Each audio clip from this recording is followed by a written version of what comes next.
This is Logan Burbet with Informative Speech. These are my note cards.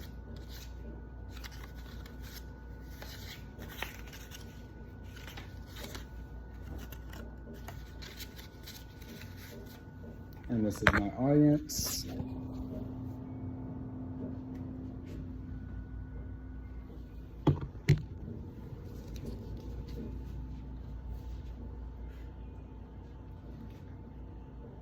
Good evening, everyone. Wow, this is a big audience. And I'm not being sarcastic either. You may be surprised to know that I'm talking to more than just the three of you. I'm actually talking to a crowd of over 180 billion.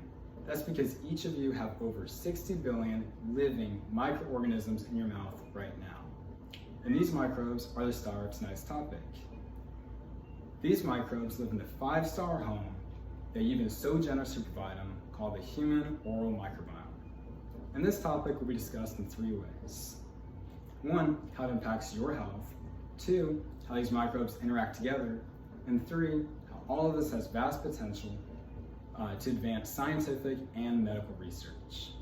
Now, I'm a full-time student, currently getting into the dental hygiene program, so this is a topic I've researched thoroughly over the past year. And tonight, you as well will understand more about oral health and how fascinating all these microorganisms are. Now, let's discuss this further. So first, these billions of bacteria, viruses, and fungi may not be visible, but they have a significant impact on your health. This is researched by author Deshmukh in the PubMed article, Oral Microbiome Unveiling the Fundamentals.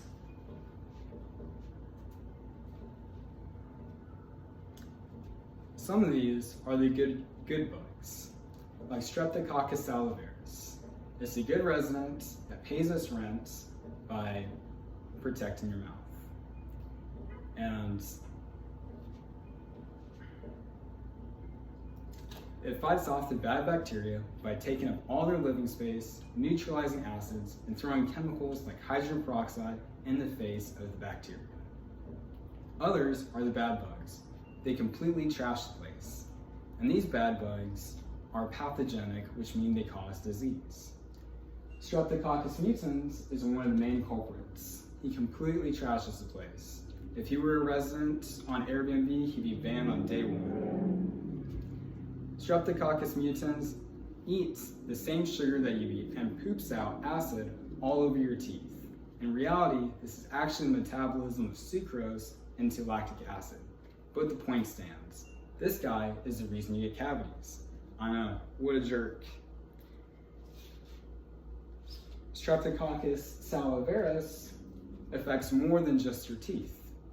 It can cause endocarditis, which is an inflammation of your heart.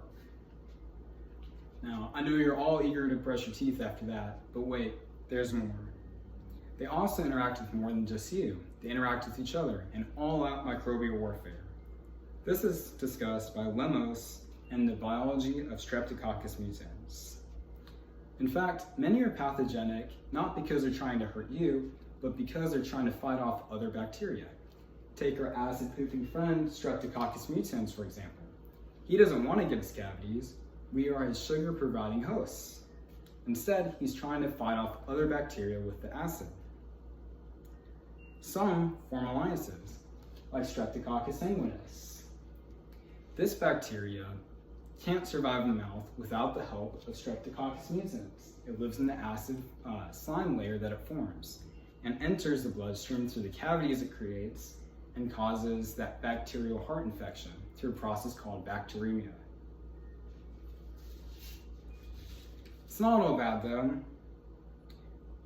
While all the fighting, reproducing, eating, and excreting may be super gross to you and you can't look at your mouth the same way again, doctors and microbiologists are thrilled. This is discussed by Harrington in the PubMed article, The Oral Microbiome, Role of Key Organisms and Complex Networks of Oral Health and Disease.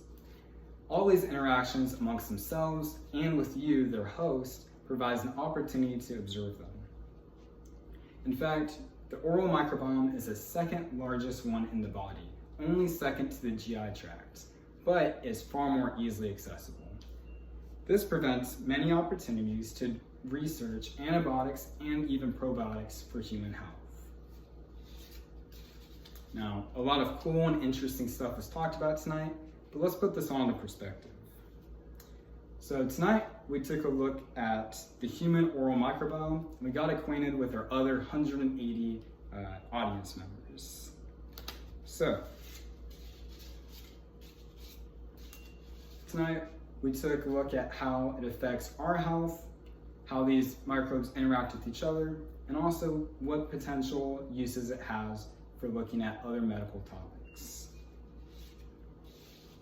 Hopefully, everyone's learned a little more about their oral health and is inspired to floss a little bit more diligently, but always remember that thanks to these microbes like S mutants, you are never truly alone.